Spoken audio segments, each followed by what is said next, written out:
Eu gosto sempre de abrir uma reunião e sempre pedir a Deus que nos abençoe e que dê-nos livramento, né?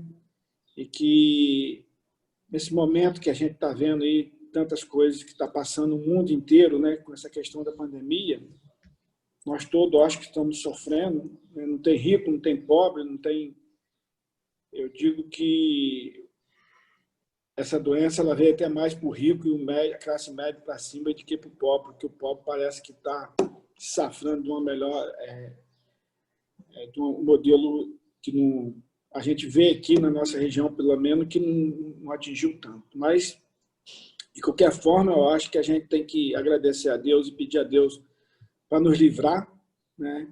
Então, aproveitar esse momento para agradecer a Deus, pedir a Deus que nos livre de todos os mal e que a nossa reunião seja uma reunião abençoada por Ele, como Ele mesmo já falou na palavra dele, que quando se reúne mais de um, Ele está presente, eu tenho certeza que Ele está presente no nós, e que essa reunião seja uma reunião construtiva e cada um de nós saia com um pouco a mais daquilo que a gente já conhece, para a gente trabalhar na nossa identidade, no nosso negócio, na sociedade, e que a gente possa estar sempre fazendo o melhor.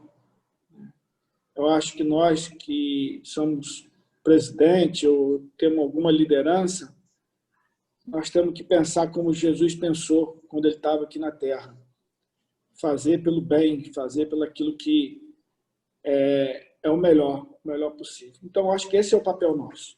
Então, a gente, agradecendo a Ele, por Ele dar essa oportunidade e nos dar a capacidade e a serenidade de conduzir o processo de uma entidade como as nossas, que a gente toque, as nossas empresas, que a gente consiga mesmo fazer um trabalho pensando no futuro e no bem comum. Então, eu quero, nesse momento, abrir essa reunião dizendo que Deus está nos abençoando e vai continuar a nos abençoar e dar livramento a todos nós.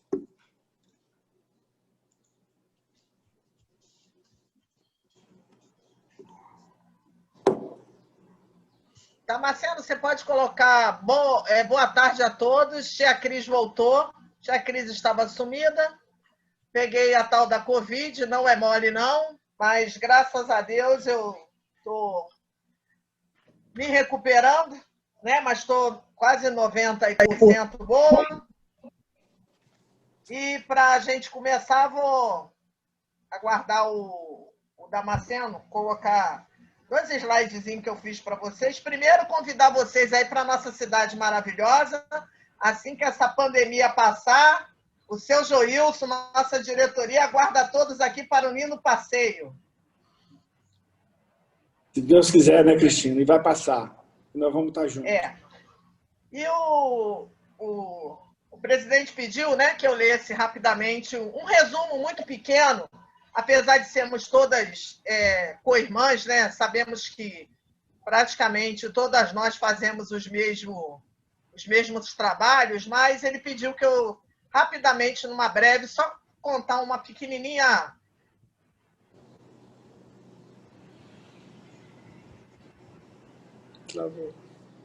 Travou, Cristina? Enquanto a Cristina volta, nós estamos aí na tela com um dos slides, são 3 slides, um muito bonito, aquele convida... É uma das 27 filiadas da ABAD, Associação Brasileira de Atacadistas e Distribuidores de Produtos Industrializados. Vocês estão me ouvindo bem? Bem, pode continuar. A entidade foi fundada em 20 de maio de 1986, na cidade do Rio de Janeiro, com o objetivo de promover o desenvolvimento da cadeia de abastecimento do canal indireto no Estado, incentivando o intercâmbio entre a indústria, varejo, independente, prestadores de serviços e empresas do segmento. Representamos as empresas atacadistas e distribuidoras que comercializam produtos alimentícios industrializados, quentes, bebidas, produtos de higiene pessoal, limpeza doméstica, produtos farmacêuticos, de perfumaria, papelaria, material de construção, entre outros. A atuação da Aderj em suas diversas frentes reflete a importância dos agentes de distribuição para a economia do Estado, bem como do país, e reafirma a vocação da entidade em agregar forças, estabelecer parcerias e encabeçar ações que tragam benefícios não apenas para o mercado atacadista distribuidor, mas para toda a sociedade.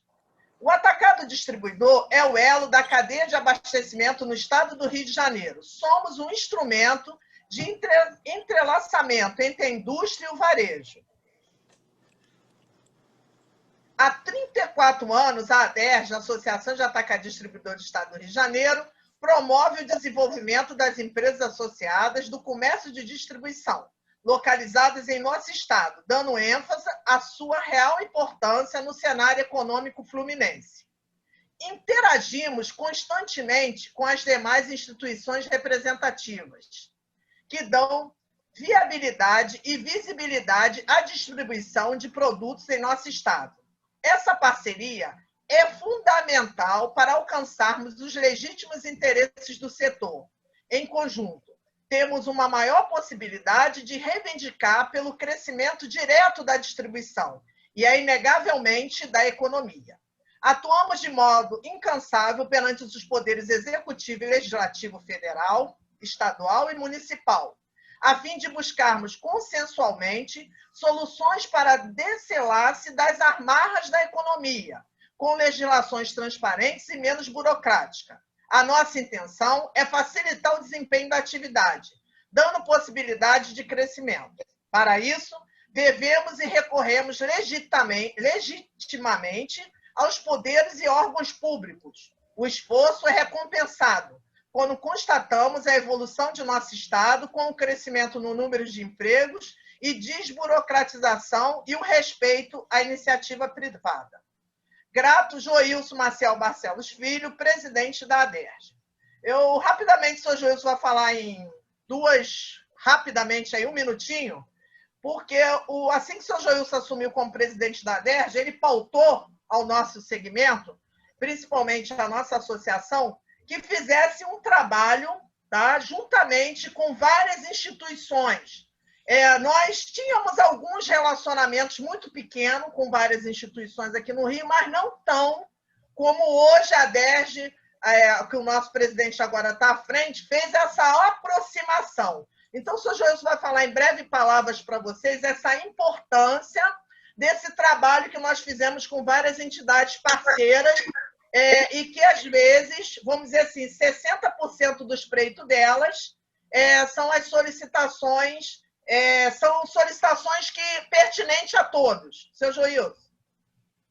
Então, Marcelo, você pode colocar o segundo slide com as logos, que aí até pro... Tá aqui, Cristina. Está na tela, sim. Então eu que não estou vendo. Que aí o seu Joilson pode falar. Você deve estar no celular, né? Todas essas entidades que estão aqui hoje, que vocês estão vendo aí, a FEComércio, a Federação da CDL, todas essas... Fala um pouquinho mais perto, porque sua voz está longe, por favor. Vê se melhorou. Melhorou, tá bom. Melhorou? Então todas as entidades que estão aí, foi feito um trabalho que eu sempre... No começo eu falei com vocês, assim, na hora que eu abri a reunião, eu acredito muito na presença de Deus em tudo aquilo que a gente quer. E nós fomos construindo isso a esse tempo que a gente já vem na Aderj, e eu também, por ser diretor, eu sempre vim fazendo alguns contatos, e nesse ano a gente conseguiu realmente fazer um trabalho, mas não é um trabalho que surgiu de agora, já vem sendo feito, e agora ele se apresentou melhor, até porque a gente também fez um trabalho que teria que ir do novo projeto, que foi a Lei 9.025, de 2020. Nós se unimos, todas as entidades que estão aqui se uniram para essa lei ela ter a sua votação que teve lá na Assembleia. Então, assim, eu acho que toda vez que a gente trabalha num sentido de coesão e que as coisas elas levam a um só projeto, e eu acho que com aquele peso mesmo de simplicidade, mas com vontade que as coisas dêem certo.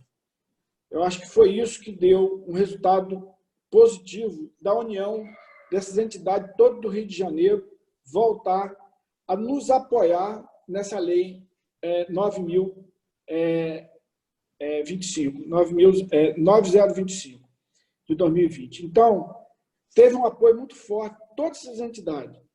Mas nós fizemos um trabalho também anterior de chamar essas entidades para perto, conversar, mostrar o nosso trabalho, mostrar aquilo que a gente realmente estava buscando, e todo mundo entendeu.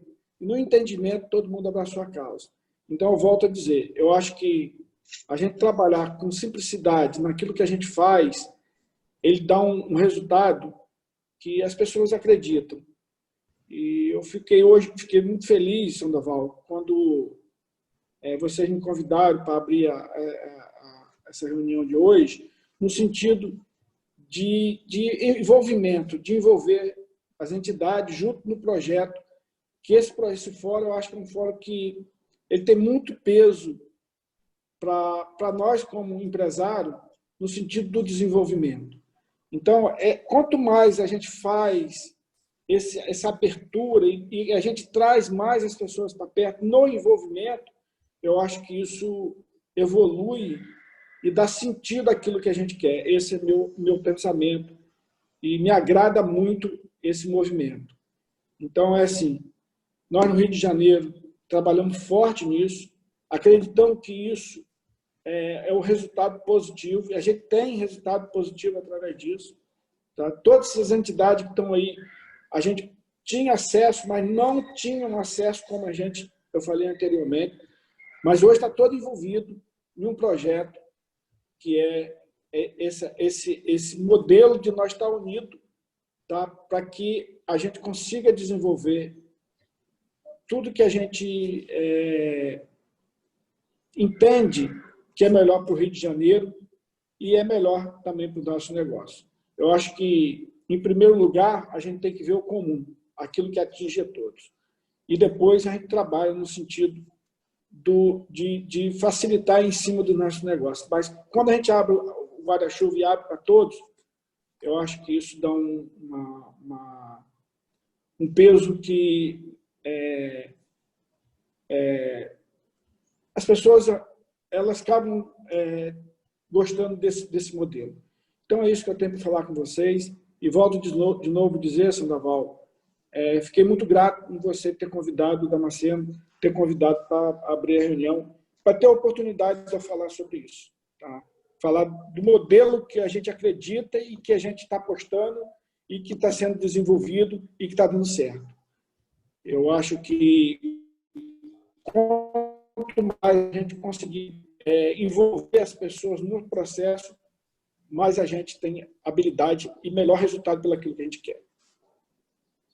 Valeu, presidente. Damasceno, passamos a bola para você, poderoso. Obrigado a todos aí. Muito bem, então vamos avante. Vamos avante.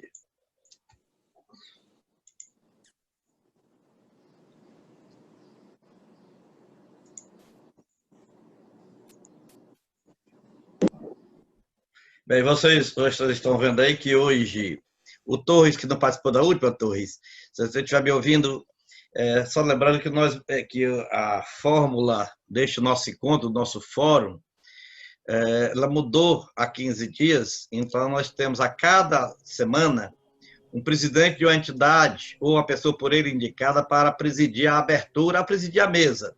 Então, na primeira rotatividade veio Paulo Penac, presidente do Cinca Paraná. Agora, nesta segunda-feira, nós estamos aí com o presidente da ADEG, Joilson, que você está vendo. Então, na abertura, se oportuniza a apresentação de um resumo da entidade que a pessoa preside. E na próxima segunda-feira nós não teremos, porque é a segunda-feira da posse do Severino na Abade. No dia 30 nós voltaremos. De logo, nós queremos lhe convidar, Torres, para presidir a mesa do dia 30. você está vendo o formato, pode apresentar o que quiser, pode indicar o tema que queira que seja abordado, pode indicar quem vai abordar, e se não tiver, nós abordamos. E assim a gente vai levando o nosso fórum para frente. Então, hoje, tá lendo? Então, hoje nós temos dois temas. O Poder Judiciário e a DIFAL, que o Sandoval falou ainda agora há pouco. O Sandoval, ele, embora esteja na sala, ele está participando de outra reunião de trabalho. Então, a DIFAL, reflexo nas operações interestaduais. Por que nós colocamos a DIFAL? Exatamente porque está em manchete de jornais e, às vezes, se pensa que isso tem uma repercussão muito acentuada em cima do dia a dia do setor atacadista distribuidor. E o segundo item, novos aspectos da reforma tributária, a CBS e a proposta do Simplifica Já. Nós trouxemos, a pedido do Juliano, uma discussão em evento passado sobre o Simplifica Já. E alguma coisa ficou faltando. Em que isso seria importante para o setor atacadista, se por acaso a reforma da PEC 45 e da PEC 110 não viesse a evoluir? Razão porque eu me aprofundei mais um pouco no estudo da proposta e nós vamos trazer os principais pontos que nos atingem a favor ou contra. E pegando uma deixa do Joilson, da última reunião, Joilson, eu quero já de antemão, antes mesmo de falar dos dois temas, uma sugestão. Porque nós podemos dar realmente uma finalidade maior a este fórum com proposição, saindo daqui com decisões propositivas. Então, nós podemos, em cima desses temas, ir analisando a reforma e que essa reforma não andará até o dia 10 de dezembro, porque só vai ser movimentado o Congresso Nacional nesse sentido a partir do término das eleições em todos os municípios do país. Então, está previsto para tornar as reuniões no dia 10 de dezembro. Nós tenhamos uma proposta também para análise deste fórum que seja propositiva, uma análise crítica e com proposição para o setor em cima das propostas que estão tramitando no Congresso Nacional. Então, nós vamos conversar hoje sobre esses dois temas e já queria, de antemão, deixar colocada essa possibilidade de nós apresentarmos um documento para análise com algumas coisas mais propositivas. Perfeito?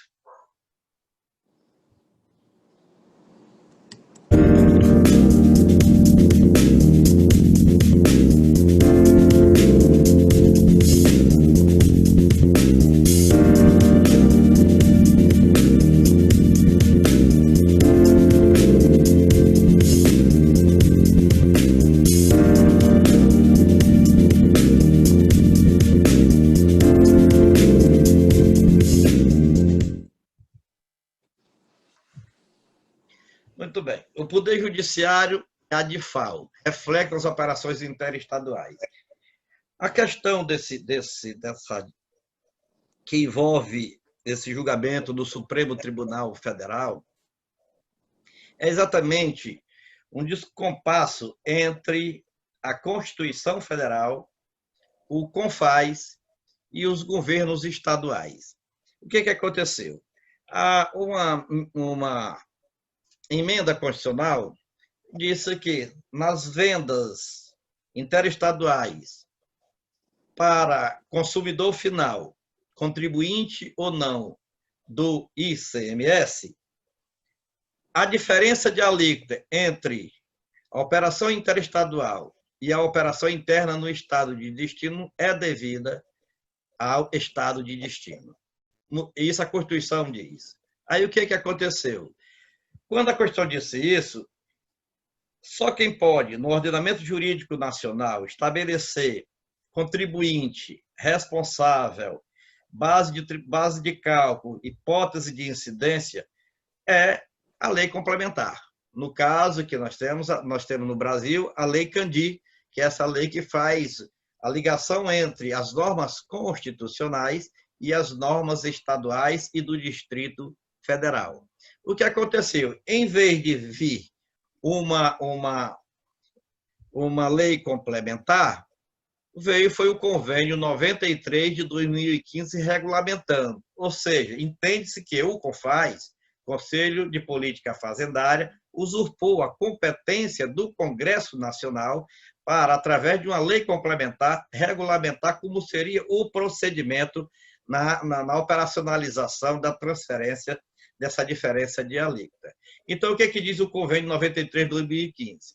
Nas operações e prestações de serviço interestaduais destinadas a consumidor final, não contribuinte do ICMS, o contribuinte que as realizar deve. Então, vamos analisar esse texto aí. Nas operações interestaduais ou prestações, o que nos interessa é operações. Nas operações interestaduais, a diferença que tem é que uma é compra e venda de mercadoria e a outra é prestação de serviço. Então, nas operações interestaduais, é destinada a consumidor final, não contribuinte do ICMS. Vamos analisar isso aqui, o porquê isso. Porque nós temos o consumidor final contribuinte do ICMS. Por exemplo, uma empresa atacadista aqui do Ceará compra uns balcões frigoríficos ou umas geladeiras no estado de São Paulo e para usar na manutenção das suas mercadorias. Ela é consumidor final, mas é contribuinte do ICMS. Então, o tratamento é diferenciado. Digamos, uma construtora compra produto em São Paulo de material de construção para usar na construção aqui. Também ele é contribuinte do ICMS, obviamente que vai ter um tratamento diferenciado. Isso aqui é quando não é contribuinte do ICMS e a mercadoria vem para consumo. E isso, basicamente, quis atingir a compra e venda via online, nesse sistema de compra à distância via online. Inclusive, no começo, teve muitos problemas, porque se eu comprava, eu, consumidor, comprava via online e retirava no estado de origem, o tratamento tributário era diferenciado e o tributo era 100% do estado de origem. Se eu ficasse aqui no Ceará ou Torres lá em Pernambuco e comprasse no Rio de Janeiro, a mercadoria tinha dois tributos, pelo Convênio de 93. Um devido ao estado do Rio de Janeiro e outro complementar devido ao estado de Pernambuco ou ao estado do Ceará. E isso normalmente era cobrado na entrada do estado. Então, esse Convênio 93 ele veio para regulamentar isso. O que ele diz? Se o remetente do bem utilizar... Aliás, se é remetente do bem, no caso, né, ele vai proceder da seguinte forma: ele vai utilizar a alíquota interna prevista à unidade federada de destino para cálculo do ICMS total devido na operação. Então, o que ele vai fazer? Ele vai tirar a nota fiscal. Hoje, quase todos os estados estão usando a alíquota interna de 18%, né? Quase todos estão usando a alíquota interna de 18%. Se for bebida, é 25%, vamos dizer assim, 25%. Então, o estado remetente, ele calcula o ICMS na nota que vai acobertar a operação, o trânsito da mercadoria, né, através do seu DANF, obviamente, aplicando a alíquota interna do estado de destino.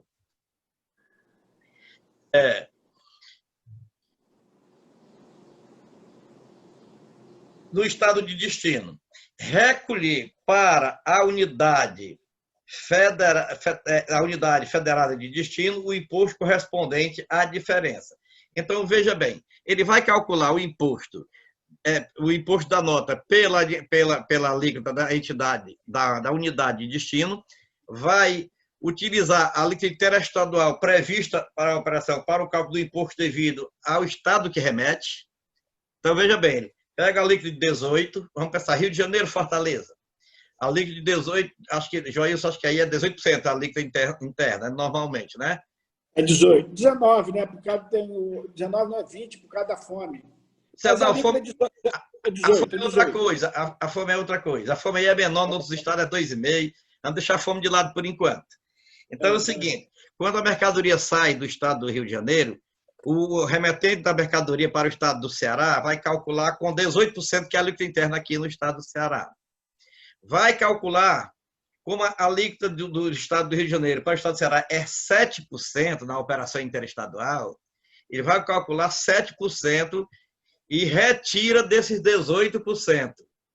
E os 11% ele remete para o estado de destino. Então, a empresa que fizer essa operação vai calcular 18%, dos 18% tira 7% e recolhe para o estado do Rio de Janeiro, e 11% recolhe para o estado do Ceará. Perfeito? Dá para entender bem.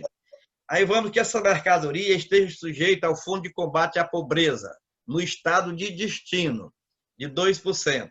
Aí ele vai calcular também mais 2% e recolhendo noutra guia esses 2%. Então, vai ter uma guia de 7% para o estado do Rio de Janeiro, vai ter uma guia especial de 11% para o ICMS do estado do Ceará e vai ter uma guia de 2% também para o estado do Ceará, para o combate, para aquele fundo de combate à pobreza. A tributação dessa mercadoria vai ser de 18 mais 2 vai ser de 20%. Esse é o ICMS que vai ser destacado pelo remetente. É essa a questão. Como é que está isso? Está sendo feito dessa forma em virtude do convênio 93/2015. O que o Supremo Tribunal está dizendo? Que não pode se fazer ainda, não pode se proceder desta forma, por conseguinte, todo esse dinheiro é para ficar no estado do Rio de Janeiro, não é para vir nada para o destino, porque não foi ainda aprovada a lei complementar. É essa decisão que o Supremo está caminhando para aplicar. Nós temos o voto do relator, nós temos somente 2 votos até agora. O ministro que entrou agora no Supremo Tribunal Federal, o piauiense, pediu vista do processo. Então, o processo, o julgamento está suspenso.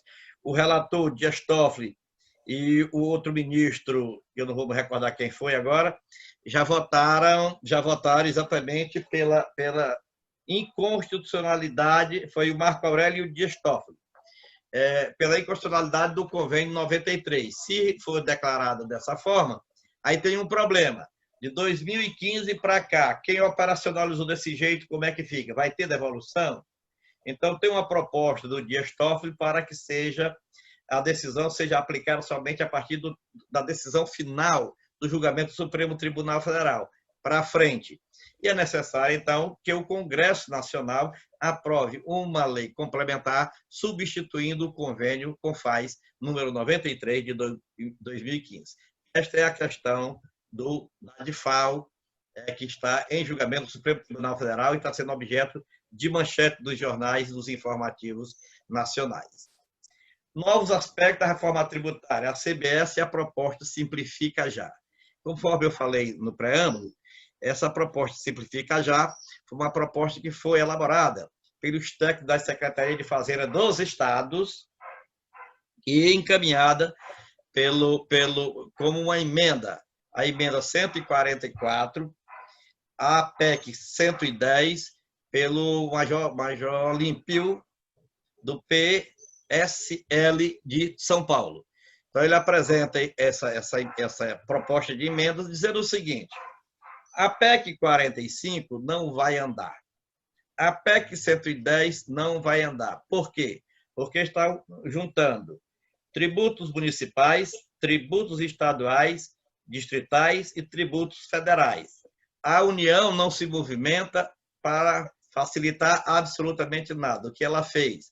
Ela apresentou simplesmente a proposta de unificação do PIS e da COFINS na CBS. A base de cálculo realmente já é a mesma, porém a destinação é diferente. A destinação de uma é para a Seguridade Social, da COFINS, e do PIS é para o seguro-desemprego e para uns fundos de um banco, que eu não vou também recordar agora. Então, dentro da justificativa da proposta, tá esses 4 itens aí. Uniformização do ISS no nível municipal, ou seja, o INSS ele seria uniformizado para todos os municípios de uma só forma através de uma lei federal. Uniformização do ICMS também não mudaria o nome do imposto, continuaria ICMS no nível estadual, continuaria sendo dos estados e do Distrito Federal.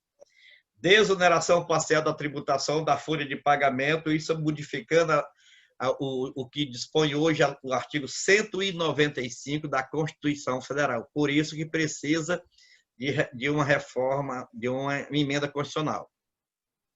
E a alteração nas regras de outros tributos federais, como o PIS e a COFINS, pegando a proposta do governo para a criação da CBS. Esse é o resumo da proposta. Mas, dissecando essa proposta, a não cumulatividade, crédito do imposto, aí já vem um gargalo para todos. O crédito do imposto seria o imposto pago. Ora, se seria o imposto pago, o que vai acontecer na forma da lei complementar? Qual é o imposto pago? Não é o imposto destacado, não é o imposto apurado, é o imposto que chegou ao cofre do ente tributante. Então, comprovadamente pago. Justificativa da proposta: seleção de bons fornecedores pelos contribuintes. Então, ficaria o atacadista selecionando que indústria iria lhe fornecer para ter certeza que a indústria que iria ter o imposto a pagar, pagaria. Porque se a indústria não pagasse esse imposto, o ICMS, não daria direito ao crédito na hora da apuração do ICMS do atacadista. Então, ou seja, é um gargalo que precisa ser criticado e modificado a proposta legislativa. Também seria o crédito financeiro, e eles esclarecem que seria todos os bens e serviços utilizados direta ou indiretamente na atividade do contribuinte. Aí já deixa bem mais claro: bens e serviços utilizados direta ou indiretamente na atividade do contribuinte. Então, seria realmente o crédito financeiro.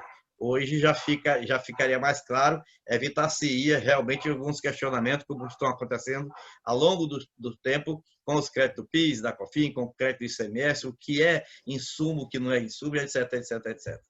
Vem também no bojo da proposta a vedação de todos os incentivos fiscais generalizados.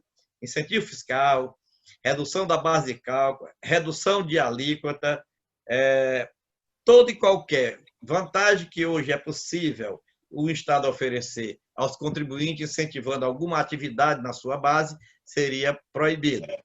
Teríamos um prazo, obviamente, de 5 anos para isso ser implementado, porque o ICMS, se for ver mais na frente, seria do estado de destino mesmo. A limitação a 5 alíquotas, por lei do Senado Federal. Então, tudo o que ia acontecer em relação ao ICMS seria resolvido por um comitê gestor. O comitê se reunia nos moldes hoje do CONFAS, só que só formado por representantes dos estados, e eles proporiam a um comitê que queria criado no Senado. Vocês sabem perfeitamente que a diferença entre o Senado Federal e a Câmara Federal é a sua representatividade. Enquanto o Senado representa o Estado da União, dos seus senadores, os interesses do Estado, os interesses da unidade federativa, o deputado federal, a Câmara dos Deputados, representa o interesse dos habitantes daquele Estado, dos contribuintes de cada Estado. Então, o representante do povo é a Câmara Federal, o representante dos Estados é o Senado Federal. Então, o Senado Federal, ele decidiria as 5 alíquotas, a mínima e a máxima, para o ICMS. Então, não ficaria a critério de cada Estado. Mais ainda, a Constituição seria alterada para dizer que hoje a Constituição diz que o ICMS faz parte, está embutido no preço da mercadoria e seu destaque é mero controle.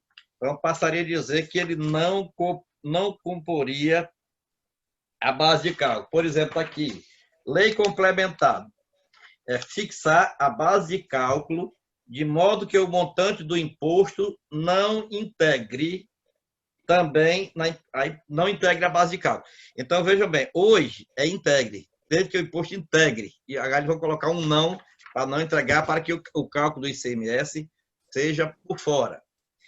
A unificação da governança de dados, ou seja, existiria uma base de dados em que os estados, o Distrito Federal e a União tivessem acesso para que houvesse uma transparência e maior publicidade, ou seja, produzindo o melhor controle e agilidade, até na concessão de um crédito, na análise de uma ficha de um contribuinte. Ficaria para o controle de tudo isso aí, na proposta, a criação de um Conselho Nacional do Contribuinte. O Conselho Nacional do Contribuinte seria um órgão paritário, composto por representantes do FISC e dos contribuintes. Esse Conselho Nacional, ele analisaria todas as propostas dos estados para ser encaminhada ao Senado. Então, nós teríamos para onde encaminhar as reclamações, ou seja, um local onde houvesse uma porta aberta que fazia uma ligação entre o Poder Legislativo, o Poder Executivo e os contribuintes. A finalidade disso tudo aí é promover uma harmonia e integração entre as administrações tributárias para a simplificação de todas as obrigações, porque as decisões centralizadas no Senado Federal, Aí, nesse Conselho Nacional de Contribuinte, as legislações estaduais deixariam de existir, as obrigações acessórias deixariam de existir e haveria uma simplificação, porque haveria uma integração entre todas as administrações. Hoje nós temos uma administração no Estado, administração no outro Estado, 27 administrações tributárias. Nós temos a administração da União e de cada município. Então, para efeito do ICMS, nós teríamos uma administração centralizada. A Seguridade Social, o artigo 195, também haveria uma simplificação e um alargamento da base de cálculo. O que é isso? Ele colocaria lá está dito, todo tipo de trabalho teria a tributação para a Seguridade Social, como hoje já está previsto na lei ordinária. Na lei 8.212, já tem a receita da Seguridade Social e da Previdência Social. A proposta é que isso seja constitucionalizado, ou seja, para que não haja uma questão de facilidade de mudança, então dizer o que é que vai servir de base de cálculo das verbas para a Seguridade Social. Está tudo já na Constituição. E também o incentivo ao emprego, a redução da contribuição para o empregador, que emprega mais e paga melhor salário. Então, se você emprega mais pessoas e paga um salário melhor, proporcionalmente vai tendo a redução da alíquota destinada à Seguridade Social. Então, quem emprega pouco, paga mais. Seguridade Social. Quem emprega muito, paga menos. Menos, eu digo, na proporcionalidade, uma alíquota menor. E há também a possibilidade de cálculo da contribuição sobre a receita ou faturamento. Hoje, isso não está em lei ordinária, e eles estão querendo levar a contribuição da Seguridade Social, que seria sobre a folha salarial, passar para alguns segmentos, na forma da lei complementar, com previsão na Constituição Federal, de alguns segmentos já da própria Constituição. Então, traria a regulamentação através da Constituição Federal, diminuindo a possibilidade dessa discussão que nós tivemos agora recente, do veto do presidente, com a derrubada do veto pelo Congresso Nacional. Então, essa Seguridade Social, calculada sobre o faturamento desses 17 segmentos, está prorrogada até 31 de dezembro de 2021, já teria uma previsão na Constituição Federal. Tiraria um pouquinho o manejo de lá para cá, daqui para lá, do Poder Judiciário, aliás, do Poder Executivo e do próprio Poder Legislativo, porque seria texto da Constituição, dando mais uma segurança para o setor. A CBS. Nós temos aliás, o mesmo sistema, só voltando aqui, o mesmo que se aplica às regras do ICMS, também se aplicaria à regra do ISS. Criaria um comitê para o ISS, as alíquotas também seriam padronizadas, a legislação seria uma lei federal padronizada, não teria um em cada município, então fica tudo centralizado, sem aquele excesso de obrigações, e tudo isso seria devido ao município de destino onde se presta o serviço, e o ICMS também seria devido ao estado de destino.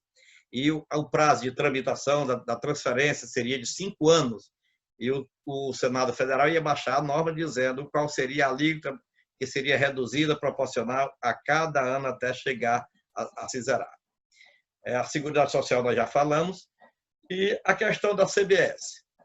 Diz o Everardo Maciel, no artigo que ele publicou na revista Veja, criticando a CBS, e ele começa com essa assertiva.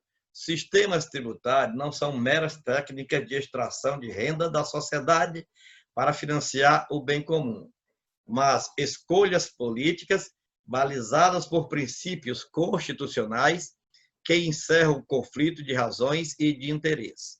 Ou seja, precisa ser muito bem pensada, precisa ser discutida, precisa ser levado à publicidade, precisa ouvir o povo, precisa ouvir os contribuintes, para daí sair o que melhor atenda ao bem comum, à sociedade como um todo e aos contribuintes. A proposta analisando com mais profundidade a proposta da CBS, nós temos que as empresas do Simples Nacional não são atingidas. Então, ok. Mas as empresas que são tributadas pelo lucro presumido terão sofrerão um aumento de carga tributária bem acentuada, porque passará de 3,65% para 12%, com aproveitamento de alguns créditos, mas tem muitos segmentos que não tem crédito de absolutamente quase nada. Então, se eles querem simplificar, e outra, hoje, essas empresas pegam o faturamento, calculam 3,65% e já sabem o que recolher. Então, é bem simples, é muito prático. Para que trazer por meio de uma complexidade enorme, se aproveitando crédito disso, crédito daquilo, para poder fazer uma não cumulatividade? Então, a proposta que podemos levar ao Congresso Nacional é de que a mudança proposta pela CBS seja aplicável somente às empresas tributadas pelo lucro real.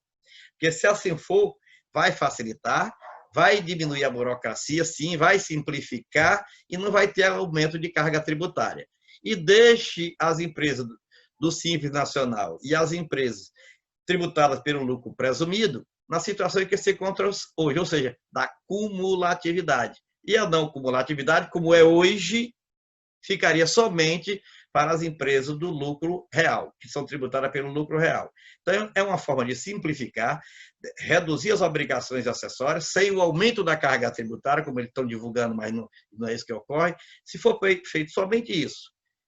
A CBS é somente exigível, a CBS não cumulativa é somente exigível das empresas tributadas no regime de lucro real, deixando as empresas do lucro presumido na cumulatividade. Então, isso desburocratiza, reduz a carga tributária e facilita a vida do contribuinte. Então, nós podemos caminhar em cima dessa proposta como sendo um documento a ser aprofundado aqui pelo Fórum e ser encaminhado via Bádio ou via de quem quiser levar avante.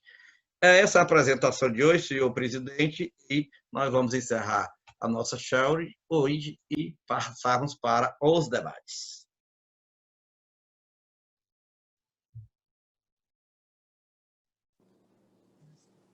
Aberta a discussão, presidente.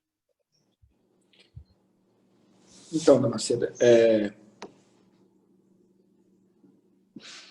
eu acho assim que cada situação dessa, eu não sei nem como expressar bem esse modelo aí, né, dona Seda? Porque são coisas que já estão trabalhando em cima da forma junto com os deputados, não é isso, dona Seda? Isso. O que acontece, Jair, só para você entender, é que a reforma tributária que está lá, são 5 tributos, um municipal, um estadual e 3 federais. Uma leva para 11 tributos ou 10 tributos. E o que nós estamos vendo hoje é que o governo federal não faz proposta nenhuma e nem chega junto. Resultado é que isso vai emperrar e não vai andar. Chegou-se à conclusão pelo Simplifica Já. No Simplifica Já, o município continua com seu ISS, o Estado continua com o seu ICMS, a União continua com seu imposto de renda e faz a reforma que quiser, e continua com a sua contribuição social sobre o lucro, mas pode unir no imposto de renda, acaba o PIS e a COFINS criando a CBS, mas de forma escalonada. Porque se for de uma forma generalizada, a reforma tributária não sai. A PEC 110, ela está tramitando há 16 anos. A PEC 110, ela está tramitando com outros números há 16 anos. Então, por esse motivo é que os estados, mostrando boa vontade, estão querendo simplificar. Por isso que criaram o programa, a proposta Simplifica Já.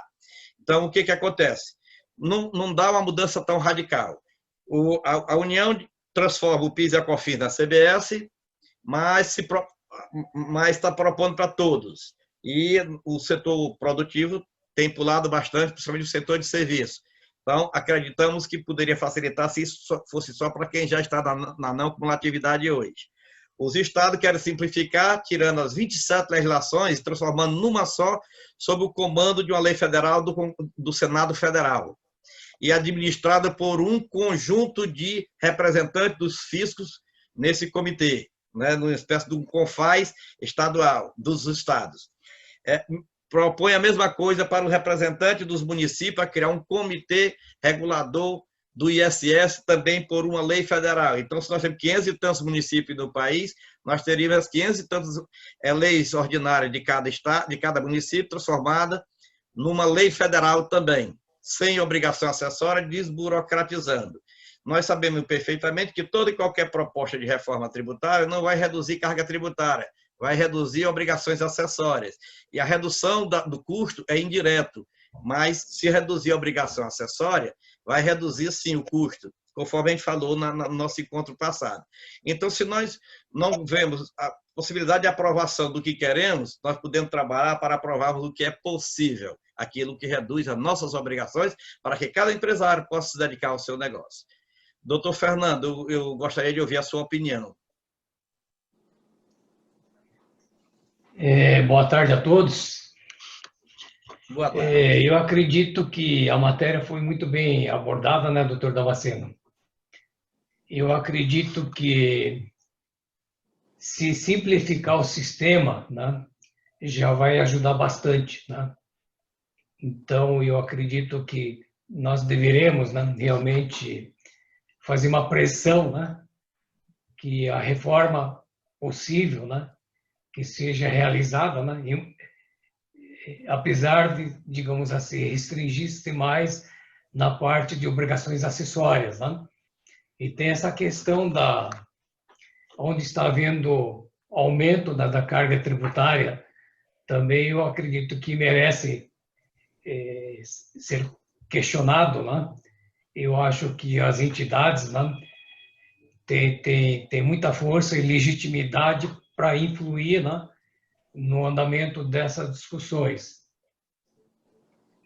E com relação àquele assunto anterior, doutor Damasceno, é só uma notícia, né? A Fé Comércio Paraná foi admitida como amicus curiae, né, na ação direta 5469, e nós estamos acompanhando bastante de perto, né? São 2 ministros já votaram, né, os 2 a favor dos contribuintes, né? E está de vista com o ministro Cássio Nunes, né? Vamos ver na sequência como vai ser o desfecho, né? Eu vi que está havendo um lobby muito forte dos estados, né? No sentido de que seja validada, né, a exigência do DIFAL, mesmo se a lei complementar, com base no convênio 93. Então, nós estamos acompanhando bastante de perto. Basicamente isso, doutor Damasceno. E no mais, parabéns, né, pela tua bela palestra, né, como sempre. Obrigado, doutor Fernando, pela contribuição. A palavra fica facultada a quem queira se manifestar. Damasceno, boa tarde a todos. Doutor, conversando com o seu Joilson, né, que eu não pude participar da reunião anterior, né? E agora até o doutor Fernando fez até essa colocação, né, que as entidades realmente têm que se unir e tentar pleitear, né, uma reforma tributária que atenda ao contribuinte, porque a gente vê que essa daí, tudo bem, já vai diminuir a questão burocrática, que realmente é também uma questão que pesa muito no pescoço do empresário, né? Confuso demais, e essas multas acessórias, às vezes, são muito mais caras do que multa de correção de tributo. Mas, enfim. E o seu Joilson, conversando comigo, até passei para o senhor, né, doutor Damasceno, no meio da semana, a ideia de, no futuro, né, porque esse ano a gente já está encerrando, nós já estamos com um pleito aí junto com a ABAD, né, para ano que vem, né, cada entidade fazer um trabalho para a gente estar levando até a nossa nacional, né, doutor Damasceno, até através do senhor mesmo, que é o nosso, com todo respeito, o nosso guru aqui, orientador, né, da gente estar levando um pleito para essa reforma tributária do empresário, né, porque a gente vê muita coisa vindo politicamente. E nada melhor, que foi o que o senhor Joilson conversou comigo, e parece até que ele se expressou, né, o presidente, semana passada, de cada um tentar colocar um material, né, uma folha, vamos dizer assim mesmo, a sua necessidade para se juntar às 27 e fazer um trabalho de uma proposta para estar levando para a base avaliar. Então, eu acho que a gente deveria começar a ver esse deverzinho de casa, porque isso aí não se faz com um mês, né? E começar a fazer esse deverzinho de casa para o nosso fórum do ano que vem, porque eu acho que aquilo que está dando certo não se muda, né? Porque parabéns aí aos criadores, principalmente nossa afiliada DASP aí, e ao doutor Damasceno, né? o João Fagundes e o presidente Sandoval, por essa iniciativa que está tomando um corpo muito bom, esclarece muita coisa filiada. Cada vez mais, né, a gente sempre vive aprendendo, e eu acho que é uma pauta que nós deveríamos estar levando, estou aqui como filiada do Rio de Janeiro, se meu presidente permite, de pleitear essa ideia para 2021. Perfeito, Cristina. Doutor Damasceno, eu tenho uma percepção, e eu posso estar errado, que eu vou colocar, mas eu tenho a percepção que toda a reforma tributária parece que vem rolando através dos deputados e acaba não tendo um efeito positivo que nós gostaríamos que tivesse. E parece que nós só ficamos sabendo de tudo depois que está já andando. Quer dizer, é uma sensação assim, parece que a gente fica correndo atrás do rabo e não consegue alcançar. Mania de brasileiro esse negócio aí, viu? Viu, Joilson? O negócio de correr atrás do rabo é a mania de brasileiro. Mas eu acho que a gente pode antecipar alguns fatos pelas entidades, a gente se reunir. Eu acho que nós temos condições disso, a ABAD tem uma condição muito forte disso, e nós, como afiliados da ABAD, temos uma condição de se unir e trabalhar um formato um pouco diferente do que está acontecendo hoje no Brasil. Entendeu? Eu acho que nós, como empresário, temos que ser ouvidos através das nossas entidades. E nós temos uma entidade com peso que podemos, eu acho que, trabalhar em cima disso e fazer um trabalho bacana e mostrar força no negócio, porque aí é um trabalho um pouco diferente. Eu não sei se eu posso estar falando algo que é possível ou não, mas eu vejo que quando a gente se une, eu falei lá no Rio, quando a gente se uniu lá no Rio, todas as entidades aqui no Rio, e trabalhando num só sentido, tudo deu certo. Então, eu acho que o Brasil está faltando isso, está faltando um pouco da gente trabalhar numa união daquilo junto, o que nós queremos. Agora, cada um depois segue seu caminho. Mas o que nós juntos queremos? Nós queremos uma reforma tributária. Reforma tributária de que maneira? E aí a gente trabalhar em cima disso, entendeu, doutor? Eu acho que se a gente trabalhar nesse sentido, a gente vai organizar isso. Tem coisas boas, mas ela está solta, ela não tem uma pegada que a gente consiga trabalhar numa consistência e fazer isso ter peso. Eu acho que é isso que está faltando, tá? No meu ponto de vista. Eu concordo. Deixa eu fazer um resumo aqui, só para poder a gente encaminhar a discussão. Só um minutinho, viu, Tois? A proposta, a PEC 110, ela foi em 2004, ela iniciou, e desde então está na mão de político, vamos pensar assim. A 45, ela foi elaborada pelo aquele grupo de estudos de São Paulo, foi entregue ao Baleia Rossi e adotada pela Câmara Federal. Bom, ninguém tinha participado, nem os municípios e nem os estados, de nenhuma proposição, e nem o governo federal, de nenhuma proposição. O que o governo federal fez? Silenciou e veio até o momento em que a coisa caminhou bastante, ele apresentou a proposta de unificação do PIS e da COFINS com o interesse que nós já comentamos aqui. Qual é o interesse? Recuperar a perda em virtude da decisão do Supremo Tribunal Federal. Ok. O que os estados fizeram? Os estados questionaram 3 pontos. Quais são os 3 pontos? Primeiro, não perder a autonomia, Ou seja, eles precisavam que o comitê gestor, vamos chamar de comitê gestor, o nome que for dado depois ao colegiado, fosse coordenado pelos estados com a representação dos municípios nas PEC 110 e na 45. Eles não podiam perder essa autonomia. Segundo, que essa questão das alíquotas de ICMS tivesse uma margem para eles poderem trabalhar nas suas bases. Terceiro, que fossem criados dois fundos. O fundo de exportação, incentivo à exportação, e o fundo de compensação por perda de receita. Bom, quando propuseram isso, o fundo para esses fundos teria origem em tributos federais, em parte dos tributos federais. A União disse não, que não pode abrir mão das suas receitas para a criação de fundo em benefício dos estados, que poderia ser transformado os fundos constitucionais nesses fundos dessa reforma. Enganchou. O que veio agora? Os estados se reuniram novamente através de duas secretarias de Fazenda e elaboraram esse documento que eu estou comentando hoje, nós estamos comentando hoje, os estados, e entregaram, também se reuniram com alguns, as principais capitais. As principais capitais e as grandes cidades não querem perder o ISS, as pequenas, tudo bem, aceitam unir o ISS com o ICMS, mas as capitais e as grandes cidades não aceitam. O Estado, então, não quer perder a autonomia em cima do ICMS. O que propuseram? Uma simplificação, mantendo os impostos que hoje existem. A União modifica o dela, os estados, através do Senado Federal, modificam o dele, o ICMS, e o ISS, os municípios modificam o dele através também do Senado Federal. Então, criam essa unificação de legislação. 500 e tanta legislação do ISS passa a ser só uma. 27 legislação do ICMS passa a ser só uma. E o cabeça de tudo isso é o Senado Federal, que manuseia, e quem vai gerir isso aí, a administração, seria comitês dos estados, comitê do município, e a União fizesse lá o seu comitê.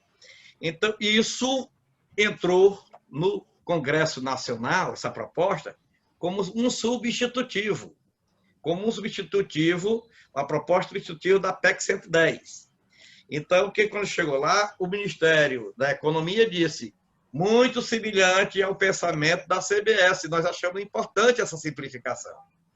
Então, olha, qual é o maior gargalo de uma reforma tributária que envolva o ICMS? São os estados. Os estados estão propondo essa simplificação. A 110 a 45, em momento nenhum, reduz carga tributária. Ele diz, não estamos fazendo reforma para reduzir carga tributária e nem para aumentar. Nós estamos fazendo proposta para reduzir a burocracia, para que haja simplificação, que ninguém exporta mais.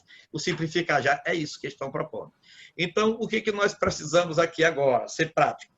Não é ouvir, Cristina, o sofrimento de cada unidade.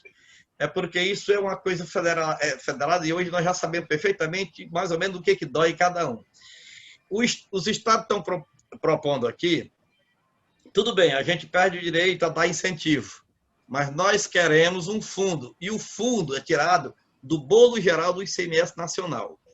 Então, todo o faturamento do ICMS no Brasil tiraria um percentual que iria para os dois fundos que eles estão propondo, o fundo de exportação e o fundo que estão querendo dinheiro da União, estão tirando agora já deles próprios, eles mesmos vão lá. Só que eles vão gerir com a fiscalização do Senado Federal.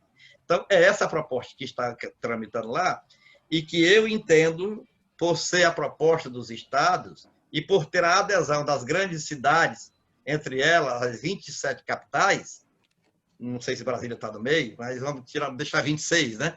As 26 capitais dos estados estão de comum acordo, então eu vejo que talvez essa seja a reforma viável. Então, o que nós queremos, nós podemos propor? Em cima dessa proposta, nós vemos onde dói na gente e pedimos para consertar.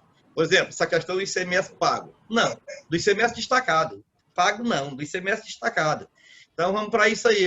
Então, as propostas estão no sentido de aperfeiçoar o que já está no Congresso. Não é surgir uma nova proposta, que surgiu uma nova proposta e ninguém vai querer patrocinar para nós, não. Não vai ter um deputado, não vai ter um senador que queira assinar para nós. Então, já está lá o que está posto. Nós temos que trabalhar para aprimorar. E mais ainda, não pode esperar para o próximo ano, porque o relatório do relator, redundantemente, né, ele deve apresentar logo depois do dia 10 de dezembro.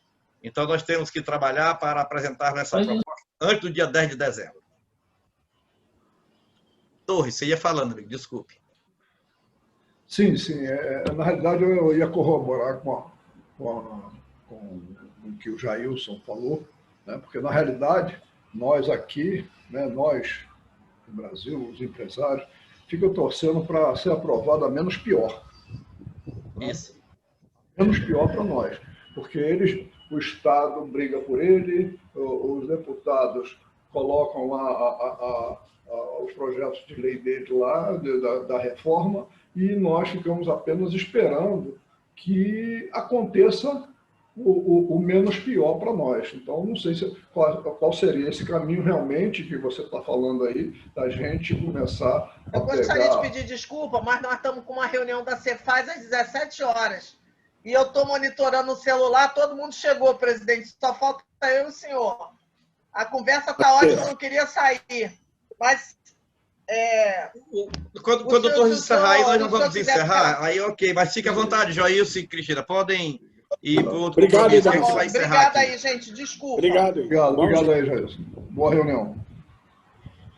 Mas, na realidade, o que eu acho é isso aí. A gente fala, sabe, tem a PEC e tal, PEC e tal, PEC e tal. E nós não sabemos de nada. Vamos só tomar conhecimento qual é a PEC e vamos torcer para menos pior, né, ser aprovada para nós.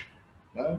E é isso que tem acontecido. Agora, qual é o nosso caminho de pegar essas PECs aí, essa que você está apresentando aí, e ver o que a gente pode sugerir para melhorar, para ser também menos pior do que a nossa. Porque hoje, para a gente apresentar alguma proposta a nível nacional, né, eu acho que teria que estar a ABAD junto, lá o NEX, né, para formular um trabalho em cima de uma proposta de uma reforma tributária, que eu acho que, eu não sei se a UNEX fez esse trabalho. Desculpe aí, mas eu estou meio cansado, porque eu estou com indício de convite. Ave Maria. Eu estou isolado em casa e esperando o resultado do exame. E o que você está sentindo? Sabe aqui, José. O que você está sentindo, Torres? Eu comecei na sexta-feira, dor de cabeça, comecei muita dor no corpo, né, e deu um pouco de febre. Aí, sexta-feira à noite, eu estava assim, sábado de manhã eu fui para o hospital, e aí pediram para me fazer o exame e me isolar. Né? Hoje, realmente, eu estou com a cabeça bem... assim, parece que eu estou com uma gripe muito forte. Né? Sei. E agora estou começando a querer me dar um pouco de tosse e ficar com um pouco de dificuldade. Eu não posso pegar esse negócio assim, não, porque eu tenho asma. Entendeu? Aí é complicado. Pois, então, estou me resguardando. Né? Pois se resguarde. Joselton. Com certeza. Damasceno, eu queria pedir licença, boa tarde a todos. É só porque eu não consegui entender qual que é a ação que o doutor Fernando falou, que ele está com um amicus curiae em relação ao DIFAL. Qual o sentido da ação? É na AD 5469. Ah, tá. É que ela está sendo julgada junto com outra ação, né, com outro recurso extraordinário. São dois recursos com objetos semelhantes, que é exatamente a questão da DIFAL. Então, um está com o Dias Toffoli e o outro com o... Quem é? Acho que o Marco Aurélio, né? Marco Aurélio. Um com o Marco Aurélio. É exatamente isso, a questão de como vamos proceder para cobrar essa diferença de alíquota. Tá ótimo. Eu vou me inteirar. Obrigado. De nada. E o Damasceno? Oi. Acho que é o recurso 128.7019, em complemento com o que o doutor Fernando falou, a da ADI. Certo. Valeu, Marcelo. Obrigado. De nada, amigo. Então, eu acho que nós podemos encerrar por aqui. Acho que não tem mais nada a acrescentar, agradecendo a presença de todos. Eu falo agora em nome do Joilson, que ele deveria estar encerrando, mas ele teve que sair para esse outro compromisso que vocês viram aí. E na próxima segunda-feira nós não teremos nosso encontro em virtude do evento da ABAD. E no dia 30 nós retornaremos nesse mesmo horário, sob a presidência do nosso colega Torres, né, mestre Torres? Okay. Você já esteja totalmente bom e se cuide para não pegar esse negócio que é complicado. É complicado. Espero que não seja, que seja realmente uma gripezinha, né? E realmente eu não passo por isso aí, que eu tive alguns colegas que passaram apertado. Né? Damasceno, nesse sentido, se você puder, a parte do Paulo, adiar um pouquinho, que ele está com um problema de saúde familiar, então tem tomado um tanto Ele nem tem podido participar, mas ele quer retomar e assim que estabilizar, ele volta. É a candidatura própria. É a candidatura própria, viu? É própria, tá ótimo. É a candidatura. Aí quando estiver disponível, você avisa, olha, próxima semana a gente topa. Tá combinado? Tá ótimo. Tá valendo. Pessoal, muito obrigado e um abraço a todos. Abraço. Obrigado a todos aí. Saúde para todos. Tchau. Obrigado. Abração. Obrigado. Igualmente.